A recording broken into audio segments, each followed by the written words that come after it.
Asset classes. हम एक chapter कर रहे हैं, चैप्टर का नाम है स्टाफिंग। उसका एक नया टॉपिक स्टार्ट कर रहे हैं, that is the components, elements और एस्पेक्ट्स ऑफ स्टाफिंग। स्टाफिंग के 3 एस्पेक्ट्स हैं। सबसे पहला रिक्रूटमेंट, दूसरा सिलेक्शन, तीसरा ट्रेनिंग। हमें 3 चीजें पढ़नी है, 3 कंपोनेंट्स पढ़ने। सबसे पहला जो हम पढ़ रहे हैं दैट इज रिक्रूटमेंट। आप सब जानते हैं रिक्रूटमेंट का मतलब क्या होता है? सर्च करना कैंडिडेट्स को और उन्हें स्टिमुलेट यानी मोटिवेट करना to apply for jobs. Recruitment जो है आपके हिसाब से एक पॉजिटिव स्टेप है या नेगेटिव स्टेप? पॉजिटिव। क्यों? क्योंकि जितने भी कैंडिडेट्स आपको मिलते हैं आप उन्हें क्या कहते हैं? मोटिवेट करते हैं कि आप अप्लाई करो, शायद आपकी सिलेक्शन हो जाए। तो वो मोटिवेट कर रहे हैं, तो हम कैसा स्टेप फॉलो कर रहे हैं? पॉजिटिव। अगर मैं बात करूं सिलेक्शन की, सिलेक्शन क्या है? एक नेगेटिव स्टेप है। क्यों? क्योंकि जो सिलेक्ट हो गया ठीक है, बाकी सबको आप रिजेक्ट कर देंगे, तो वो एक नेगेटिव स्टेप है जिसमें सबको सेलेक्ट नहीं किया जा रहा। फिर उसके बाद हमने पढ़ना है ट्रेनिंग। ट्रेनिंग का मतलब क्या होता है, कोई बताएगा? यस, ट्रेनिंग का मतलब होता है जो स्किल्स आपके पास है उस स्किल्स को इंप्रूव करना, दैट इज ट्रेनिंग। देखो पढ़ते हैं सबसे पहले recruitment. Recruitment is a positive step which aims at attracting number of candidate to apply for jobs. The higher the number of people who apply for job, the higher is the possibility of getting a suitable employees. क्या जितने ज्यादा लोग apply करेंगे ना उतना अच्छा है organisation के लिए, क्योंकि उसे ज्यादा चांसेस मिलते हैं कि हमें अच्छा कैंडिडेट मिल सकता है। ठीक है। रिक्रूटमेंट के बाद दूसरा है सिलेक्शन। देखो क्या लिखा है, it is a negative process in which a person is selected and others are rejected. Clear?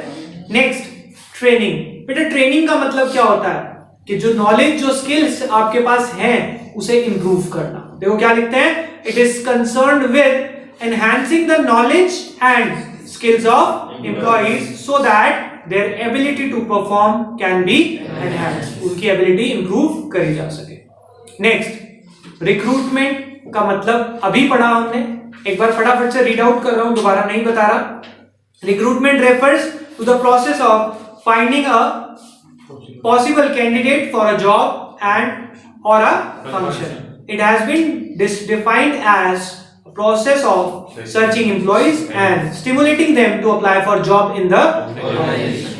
Meaning हो गया। अब कह रहे रिक्रूटमेंट 2 तरह की होती है, एक इंटरनल रिक्रूटमेंट और एक एक्सटर्नल। यानी कि जब आप एम्प्लॉइज को सर्च करते हैं ना, तो कई बार तो हम क्या करते हैं, एम्प्लॉइज जो हमारे पास ऑलरेडी वर्किंग है विद इन द ऑर्गेनाइजेशन है उन्हीं को ढूंढ लेते हैं कोई नई पोस्ट के लिए, और कभी कभार हम बाहर से ढूंढ के लाते हैं। जब हम विद इन द ऑर्गेनाइजेशन ढूंढते हैं तो उसको बोलते हैं इंटरनल रिक्रूटमेंट। जब आउटसाइड द ऑर्गेनाइजेशन ढूंढते हैं तो उसको बोलते हैं एक्सटर्नल रिक्रूटमेंट। जब आप विद इन द ऑर्गेनाइजेशन ढूंढते हैं किसी एम्प्लॉइज को, उसको ढूंढने के 2 तरीके, एक तो ट्रांसफर और दूसरा प्रमोशन। ट्रांसफर का मतलब क्या होता है, जब आप एक एम्प्लॉय को एक डिपार्टमेंट से उठा के दूसरे डिपार्टमेंट में शिफ्ट करते हैं without change in any responsibility, payment और स्टेटस। कोई चेंज नहीं हो रहा, बस यहां से उठ के एक डिपार्टमेंट से उठ के दूसरे डिपार्टमेंट में आना, उसको हम क्या बोलते हैं? ट्रांसफर। प्रमोशन क्या होता है, जब हम एक एम्प्लॉय को एक डिपार्टमेंट की एक पोजीशन से उठा के दूसरी पोजीशन में लेके जाते हैं with higher responsibility, higher payment, higher status, तो उसको क्या बोलते हैं? प्रमोशन। समझ गए बात को? ट्रांसफर जो है उसको हम हॉरिजॉन्टल शिफ्ट बोलते हैं। कौन सा शिफ्ट? सेम लेवल पे। और प्रमोशन जो है उसे क्या बोलते हैं? Vertical shift. क्या बोलते हैं? एक पोस्ट से ऊपर वाली पोस्ट पे, तो वर्टिकल हो गया, और वो एक पोस्ट से सेम पोस्ट पे जा रहा है तो वो क्या हो गया? हॉरिजॉन्टल। पढ़ते हैं एक बार। Transfer, it involves shifting of employees from one job to another without change in responsibility and status of employees. When some employees are surplus in one department and there is shortage in other department, then this procedure is followed. कह रहे जब वहां एक जगह पे surplus हो, एक जगह में शॉर्टेज हो, तो हम एक डिपार्टमेंट से दूसरे डिपार्टमेंट में शिफ्ट कर देते हैं। Transfer is a good source of filling the vacancy with employees from overstaff department. कह रहे जो ओवर स्टाफ डिपार्टमेंट थे वहां से उठाओ और जहां पे अंडर स्टाफ है यानी स्टाफ की कमी है वहां ट्रांसफर कर दो, वो एक अच्छा ऑप्शन माना जाता है। Next, promotion. Business enterprise generally follow the practice of filling the higher job by promoting employees from lower job. कह रहे हर ऑर्गेनाइजेशन क्या करती है, एक प्रैक्टिस हमेशा फॉलो करती है कि हायर जॉब को फिल करने के लिए वर्कर को लोअर जॉब से लेके आती है। क्यों लेके आती है? क्योंकि उस एम्प्लॉय को हम पहले ही जानते हैं और वो एम्प्लॉइज ऑर्गेनाइजेशन के रूल्स एंड रेगुलेशंस को भी जानता है। तो साथ साथ एक फायदा और होता है कि एम्प्लॉय मोटिवेट हो जाता है। तो इसलिए क्या लिखा है, business enterprise generally follow the practice of filling higher job by promoting employees from lower job. Promotion leads to shifting of employees to an higher position carrying higher responsibility, higher facilities, status and pay. Full stop. Promotion is a vertical shift of employees. The practice helps to improve the motivation. कह रहे इस practice से employees जो है motivate हो जाते हैं।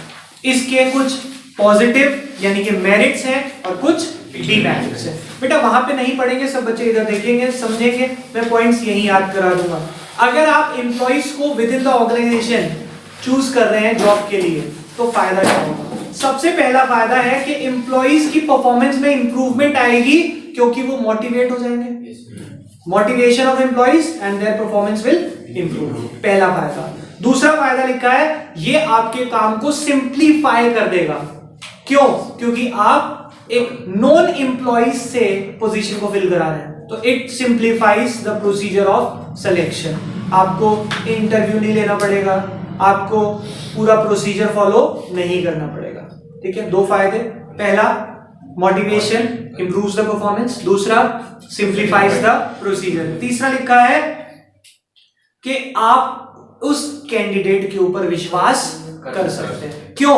क्योंकि वो आपके पास ऑलरेडी वर्किंग है, आप उसे बहुत अच्छे से जानते हैं। तो लिखा है most reliable source of recruitment, इस पर रिलाय किया जा सकता है। फोर्थ लिखा है ये जो रिक्रूटमेंट है इसमें आपको इंट्रोडक्शन यानी कि ओरिएंटेशन कराने की जरूरत नहीं है। क्यों? क्योंकि वर्कर ऑर्गेनाइजेशन को पहले से जानता है, ऑर्गेनाइजेशन के रूल्स एंड रेगुलेशन को जानता है। अगर नया वर्कर आएगा उसकी ट्रेनिंग करानी पड़ेगी, ओरिएंटेशन कराना पड़ेगा, जिसमें टाइम वेस्ट होगा, पैसा भी वेस्ट होगा। ठीक है, तो हमने 4 फायदे अभी तक पढ़े। सबसे पहला मोटिवेशन, परफॉर्मेंस इंप्रूव होती है। दूसरा सिंप्लीफाइज होता है प्रोसेस। तीसरा आप इसमें रिलाय कर सकते हैं कैंडिडेट के ऊपर। और चौथा इसमें इंडक्शन यानी ओरिएंटेशन प्रोग्राम कराने की जरूरत नहीं है। 4 फायदे।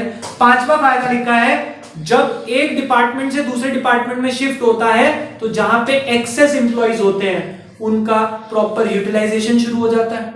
वहां पे तो वेस्टेज हो रहा होगा क्योंकि ओवरबर्डन थे, फालतू के एम्प्लॉइज रखे हुए थे, अब वो दूसरी जगह जाके काम कर पाएंगे।